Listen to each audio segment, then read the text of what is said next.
Bismillahirrahmanirrahim. Assalamualaikum warahmatullahi wabarakatuh. Halo semua, perkenalkan saya Ribi Setiawidiani dari BK Reguler A 2023 dengan NIM 1231151016. Teman-teman, pada pertemuan kali ini saya akan membahas mengenai Pancasila dalam kajian sejarah bangsa Indonesia. Kita masuk ke submateri yang pertama, yaitu pengertian dan juga pentingnya Pancasila dalam kajian sejarah bangsa Indonesia. Perlu diketahui bahwa Pancasila itu merupakan produk otentik pendiri negara Indonesia atau biasa disebut dengan the founding fathers. Nah, nilai-nilai Pancasila sendiri itu bersumber dari nilai agama, kebudayaan, dan juga adat istiadat. Nah, sementara untuk pentingnya Pancasila sendiri dalam sejarah bangsa Indonesia itu antara lain, yang pertama, betapapun lemahnya pemerintahan suatu rezim, tetapi Pancasila itu tetap bertahan dalam kehidupan berbangsa dan juga bernegara. Yang kedua, betapapun ada upaya untuk mengganti Pancasila sebagai ideologi bangsa, tetapi terbukti Pancasila itu merupakan pilihan yang terbaik bagi bangsa Indonesia, teman-teman. Nah, yang ketiga, Pancasila merupakan pilihan terbaik bagi bangsa Indonesia karena bersumber dan juga dikelilingi dari nilai-nilai agama, kebudayaan, dan juga adat istiadat yang hidup dan berkembang di bumi Indonesia. Oke ya, masuk ke materi yang berikutnya, yaitu mengenai sejarah Pancasila pra-kemerdekaan. Nah, teman-teman, filsuf Yunani bernama Cicero mengungkapkan bahwa sejarah itu memberikan kearifan. Sejarah memperlihatkan dengan nyata bahwa semua bangsa memerlukan suatu konsepsi dan juga cita-cita. Nah, kuat dan mengakarnya Pancasila dalam jiwa bangsa menjadikan Pancasila ini terus berjaya sepanjang masa. Karena ideologi Pancasila itu tidak hanya sekedar confirm and depend. Identitas bangsa Indonesia itu adalah sepanjang masa, teman-teman. Sejak Pancasila digali dan juga dilahirkan kembali menjadi dasar dan juga ideologi negara, maka ia membangunkan dan membangkitkan dua identitas tertidur dan juga terbius selama kolonialisme. Nah, hal ini tuh diungkapkan oleh Abdul Ghani pada tahun 1979. Baik, kita masuk ke materi berikutnya, yaitu perjuangan bangsa Indonesia melawan penjajah. Bangsa-bangsa barat memperebutkan kemakmuran bumi Indonesia ini. Pada masa penjajahan perjuangan bangsa Indonesia dalam mencapai cita-citanya, penjajah barat memusnahkan kemakmuran bangsa Indonesia. Itu tidak dibubarkan begitu saja oleh segenap bangsa Indonesia melawan, tetapi bangsa Indonesia itu melawan dengan semangat patriotik melalui perlawanan secara fisik. Pada masa itu, Belanda menghadapi perlawanan bangsa Indonesia yang dipimpin oleh Pattimura, Imam Bonjol di Minangkabau, Diponegoro di Mataram, Badarudin di Palembang, Pangeran Antasari di Kalimantan, Jelantik di Bali, Anang Agung Made di Lombok, Teuku Umar, Teuku Cik di Tiro, Cut Nyadien di Aceh, dan juga Sisingamangaraja di Batak. Secara singkat, pada hakikatnya, perlawanan terhadap Belanda itu terjadi hampir setiap daerah di Indonesia. Akan tetapi, perlawanan-perlawanan secara fisik itu terjadi secara sendiri-sendiri di setiap daerah, teman-teman. Tidak adanya persatuan serta koordinasi dalam melakukan perlawanan, sehingga tidak berhasilnya bangsa Indonesia mengusir penjajah, bahkan malah semakin memperkukuh kedudukan penjajah. Nah, hal ini membuktikan pentingnya rasa persatuan atau nasionalisme dalam melawan penjajah. Kemudian, mari kita masuk ke materi berikutnya, yaitu nilai-nilai Pancasila dalam sejarah perjuangan bangsa.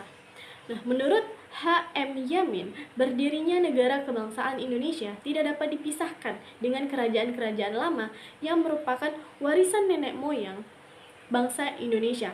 Negara kebangsaan Indonesia itu terbentuk melalui 3 tahapan, teman-teman, yaitu yang pertama, zaman Sriwijaya di bawah bangsa Shailendra, yang kedua, negara kebangsaan zaman Majapahit. Kedua tahap negara kebangsaan tersebut adalah negara kebangsaan lama. Yang ketiga atau yang terakhir yaitu negara kebangsaan modern, yaitu negara Indonesia Merdeka 17 Agustus 1945. Baik teman-teman, kita masuk ke materi berikutnya, yaitu Kebangkitan Nasional 1908. Pada permulaan abad ke-20, bangsa Indonesia itu mengubah cara-caranya dalam melakukan perlawanan terhadap penjajahan Belanda. Usaha-usaha yang dilakukan adalah mendirikan berbagai macam organisasi politik, di samping organisasi yang bergerak dalam bidang pendidikan dua sosial. Nah, organisasi pelopor utama itu adalah Budi Utomo pada tanggal 20 Mei 1908. Tokoh yang terkenal itu adalah Dr. Wahidin Sudirohusodo. Kemudian bermunculan organisasi Serikat Islam dipimpin oleh Djoko Roaminoto. Kemudian ada lagi Indes Cipartich dipimpin oleh Dowis Dekter. Lalu ada juga Cipto Mangunkusumo dan juga Ki Hajar Dewantara. Nah, kemudian berdirilah Partai Nasional Indonesia pada tahun 1927 yang dipelopori oleh Soekarno dan juga kawan-kawan. Baik teman-teman, kita masuk ke materi berikutnya, yaitu Sumpah Pemuda 1928. Pada tanggal 28 Oktober 1928, pemuda-pemuda Indonesia yang dipelopori oleh Muhammad Yamin, Kunchoro Purbapronoto dan juga lain sebagainya mengumandangkan Sumpah Pemuda yang berisi pengakuan akan adanya bangsa, tanah air, dan bahasa satu, yaitu Indonesia. Nah, melalui Sumpah Pemuda ini makin tegaslah apa yang diinginkan oleh bangsa Indonesia, yaitu kemerdekaan tanah air, dan juga bangsa itu diperlukan adanya persatuan sebagai suatu bangsa yang merupakan syarat mutlak. Nah, sebagai tali pengikat persatuan itu adalah bahasa Indonesia. Baik teman-teman, kita masuk ke subjudul yang berikutnya, yaitu Perjuangan Bangsa Indonesia Zaman Penjajahan Jepang. Pada tanggal 7 Desember 1941, meletuslah perang politik dengan dibomnya Pearl Harbor oleh Jepang. Nah, dalam waktu yang singkat, Jepang dapat menduduki daerah-daerah sekutu di daerah Pasifik. Kemudian, pada tanggal 8 Maret 1942, Jepang masuk ke Indonesia menghalau penjajah Belanda. Nah, pada saat itu, Jepang mengetahui nih keinginan dari bangsa Indonesia, yaitu kemerdekaan bangsa dan tanah air Indonesia. Kemudian, Jepang mempropagandakan kehadirannya di Indonesia untuk bisa membebaskan Indonesia dari cengkraman Belanda.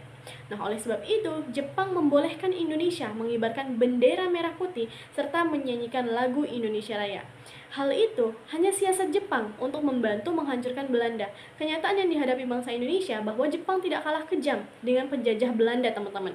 Dengan semakin mengenaskannya bala tentara Jepang, kekecewaan bangsa Indonesia akibat perlakuan dari Jepang itu menimbulkan perlawanan terhadap Jepang, baik secara ilegal maupun legal, seperti pemberontakan PETA di Blitar. Oke, teman-teman, kita masuk ke materi selanjutnya, yaitu Pancasila Prakemerdekaan. Nah, teman-teman, di sini pada tanggal 1 Juni 1945, di depan sidang BPUPKI, Insinyur Soekarno menyebutkan 5 dasar bagi Indonesia Merdeka. Sungguh Insinyur Soekarno telah mengajukan 5 sila dari dasar negara. Beliau juga menawarkan kemungkinan lain sekiranya ada yang tidak menyukai bagian dari 5 dasar ini, sekaligus juga cara beliau menunjukkan dasar dari segala dasar kelima sila tersebut. Nah, setelah sidang pertama BPUPKI dilaksanakan, terjadi perdebatan sengit yang disebabkan perbedaan pendapat. Karena apabila dilihat lebih jauh, maka para anggota BPUPKI itu terdiri dari elit nasionalisme netral agama, elit nasionalis Muslim, dan juga elit nasionalis Kristen. Elit nasionalis Muslim di BPUPKI mengusulkan Islam sebagai dasar negara, namun dengan kesadaran yang dalam, akhirnya terjadi kompromi politik antara nasionalis netral agama dengan nasionalis Muslim untuk menyepakati Piagam Jakarta 22 Juni 1945 yang berisi 7 kata dengan kewajiban menjalankan syarat Islam bagi pemeluk-pemeluknya diganti menjadi ketuhanan yang Maha Esa. Nah, akhirnya risalah sidang BPUPKI pada tahun 1995. Nah, kesepakatan peniadaan 7 kata itu dilakukan dengan cepat dan legowo demi kepentingan nasional oleh elit Muslim. Nah, pada awal kelahirannya, menurut Ong Hok Ham dan Andi Anci Dian, Pancasila itu tidak lebih sebagai kontrak sosial. Hal tersebut ditunjukkan oleh sengitnya perdebatan dan juga negosiasi di tubuh BPUPKI dan juga PKI ketika menyepakati dasar negara yang kelak digunakan Indonesia merdeka, teman-teman. Oke. Baik teman-teman, kita masuk ke submateri berikutnya, yaitu sejarah Pancasila pasca kemerdekaan. Di sini akan saya jelaskan secara singkat saja ya teman-teman dari masing-masing bagian per bagiannya. Nah, yang pertama itu adalah Pancasila pada era Orde Lama. Nah, di sini dinamika Pancasila pada Orde Lama. Periode Orde Lama itu berlangsung antara tahun 1959 sampai 1966. Pada masa ini, Insinyur Soekarno berhasil membawa Pancasila dikenal ke dunia melalui pidatonya di hadapan Sidang Umum PBB pada tahun 1960 yang berjudul Membangun Dunia Kembali, To Build the World Anew. Biasa disebut seperti itu. Nah, Pancasila ditampilkan sebagai dasar piagam yang universal untuk kesejahteraan umat manusia.